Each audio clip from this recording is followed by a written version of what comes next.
دل سے ایک لوتھڑا ہوتا گوشت کا دل کے اندر، اس گوشت کے لوتھڑے کو نکالا. ہر انسان کے دل میں ایک لوتھڑا ہے اور اسی لوتھڑے میں ہوتا ہے بغض، کینہ، حسد، دشمنی. ایک دوسرا جو ایک دوسرے سے حسد کرتا ہے نا، یہ آگے کیوں بڑھ رہا ہے، اس کا کاروبار اتنا اچھا کیوں چل رہا ہے، یہ ہم سے آگے کیوں. یہ جو حسد ایک دوسرے سے، جو دشمنی، یہ اسی دل کے لوتھڑے میں ہوتی ہے. اس نے سینہ چاک کیا، دل نکالا، دل سے اس لوتھڑے کو نکالا، اس لوتھڑے کو نکال کر پھینک دیا. پھر دل کو زمزم کے پانی سے دھویا، دل کو زمزم کے پانی سے دھویا اور دھونے کے بعد محمد کے سینے میں رکھ دیا اور اپنا ہاتھ پھیر دیا. حلیمہ کی بیٹی شیمہ اور محلے کے بچوں نے دیکھا کہ محمد کا سینہ چیر دیا گیا اور اس آدمی نے محمد کا دل نکالا. شیمہ بھی بھاگی اور بچے بھی بھاگے، بکریاں چھوڑ چھاڑ کر. ان لوگوں نے پورا جنگل خالی کر دیا. بھاگتے ہوئے اپنے گاؤں میں پہنچتے ہیں، اپنے قبیلے میں جاتے ہیں اور سیدھے حلیمہ کے گھر پہنچتے ہیں. حلیمہ اس وقت چولہے پر بیٹھی ہوئی تھی، روٹیاں بنا رہی تھی. ان بچوں نے جھٹ سے جا کے دروازہ کھول دیا. حلیمہ نے پیچھے مڑ کے دیکھا، اپنی بیٹی شیمہ دکھائی دے رہی، محلے کے بچے دکھائی دے رہے. حلیمہ نے کہا شیمہ تم اکیلی، محلے کے بچے بھی دیکھ رہی ہوں، محمد نہیں دکھائی دے رہے ہیں. تم نے محمد کو کہاں چھوڑ دیا اور تم بکریاں چھوڑ کے یہاں آئے ہو؟ آخر ہوا کیا ہے؟ محمد نظر نہیں آ رہے ہیں، تم سب تو دکھائی دے رہے ہو، بکریاں بھی دکھائی نہیں دے رہی ہیں، محمد بھی نظر نہیں آ رہے ہیں، کیا ہوا؟ ان سارے بچوں نے زبان سے چیختے ہوئے کہا قتل محمد یا امی، میری ماں، اے حلیمہ میری ماں، محمد قتل کر دیے گئے، محمد مار ڈالے گئے، جنگل میں کسی نے محمد کا قتل کر دیا. حلیمہ نے جب سنا کہ محمد قتل کر دیے گئے، اس کے پیروں کے نیچے سے زمین سرک جاتی ہے.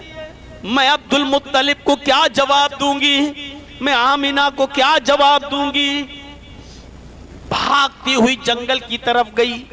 سیرت نگاروں نے لکھا جلد عن درعها، اتنی جلدی بھاگی، اپنا گھر چھوڑا، اتنی جلدی بھاگی کہ عجلت میں، جلد بازی میں اس نے اپنی اوڑھنی بھی نہیں اوڑھی، کھلا ہوا سر لے کر جنگل کی طرف بھاگی.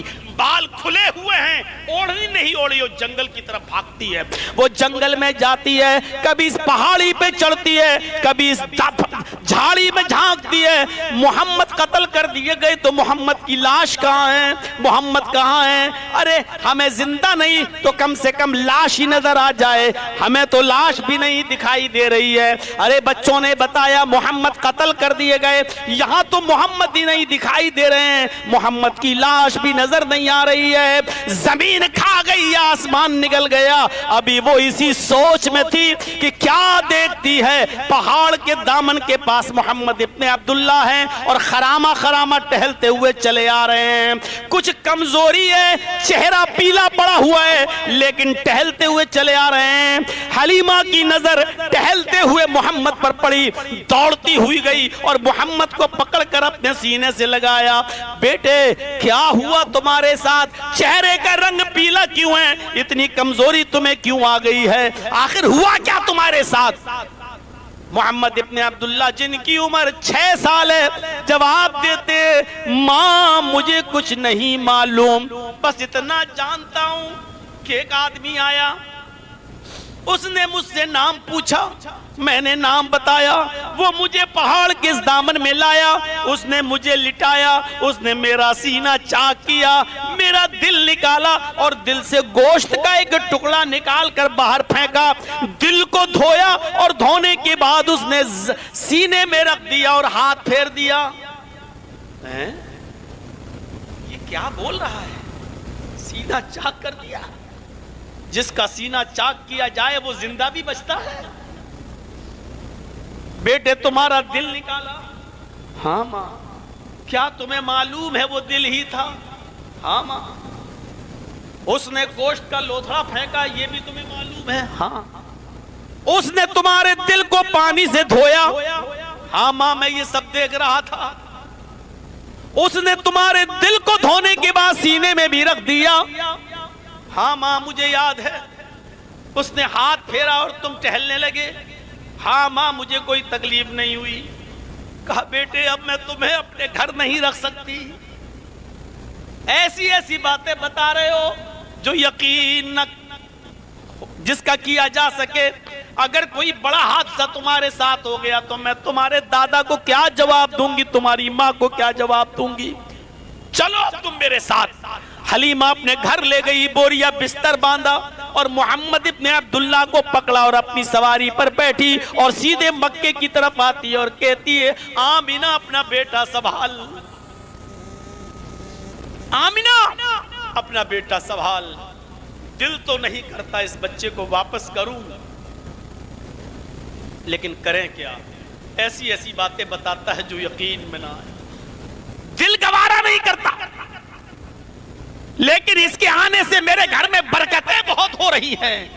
دل تو نہیں چاہتا کہ واپس کروں, لیکن اگر اس کے ساتھ کچھ الٹا سیدھا ہو گیا تو میں تجھے جواب کیا دوں گی. سنبھالو اپنے بیٹے کو اپنے پاس رکھو. بچپن کا سفر یہاں تک. 12 سال کی عمر ہوئی. چچا ابو طالب سے کہا چچا آپ سب کا بوجھ اٹھاتے ہیں, کیا میں آپ کے بزنس میں آپ کا ساتھ نہ دوں؟ آپ ملک شام جا رہے ہیں, مجھے بھی لے کر چلیے, مجھے بھی سکھائیے بزنس کیا ہوتی ہے, تجارت کیا ہوتی ہے, کپڑا آپ کیسے بیچتے ہیں. بڑے ہو کر میں بھی یہ تجارت یہ بزنس کروں گا, کپڑے کا کاروبار کروں گا. آپ کے گھر کو اور خاندان کو اور گھر کے پرورش کے لیے جو کمائی ہوتی ہے اس کو میں بھی سیکھنا چاہتا ہوں, بزنس کرنا چاہتا ہوں. ابو طالب نے کہا ٹھیک ہے بیٹے چلو.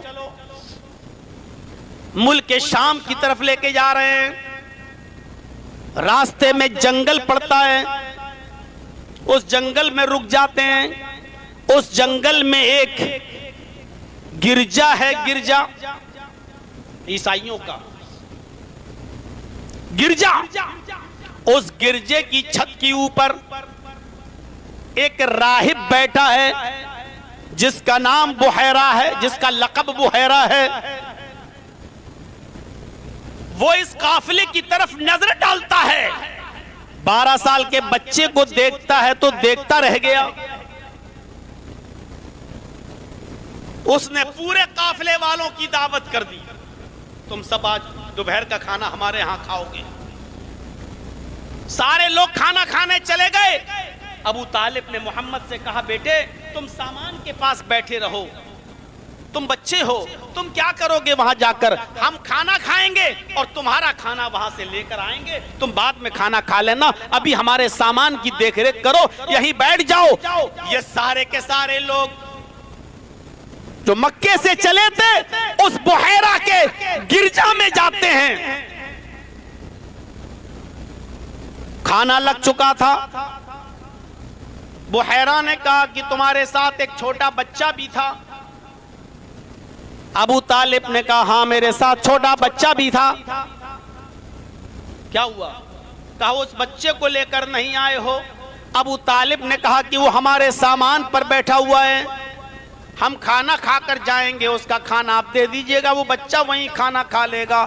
بحیرہ نے کہا نہیں, یہ سب کی دعوت میں نے اسی بچے کی وجہ سے کی ہے, اسی بچے کی وجہ سے تو میں نے دعوت دی ہے, اس بچے کو بلاؤ. ابو طالب گئے اور اس بچے کو بلا کر یعنی محمد کو بلا کر لائے.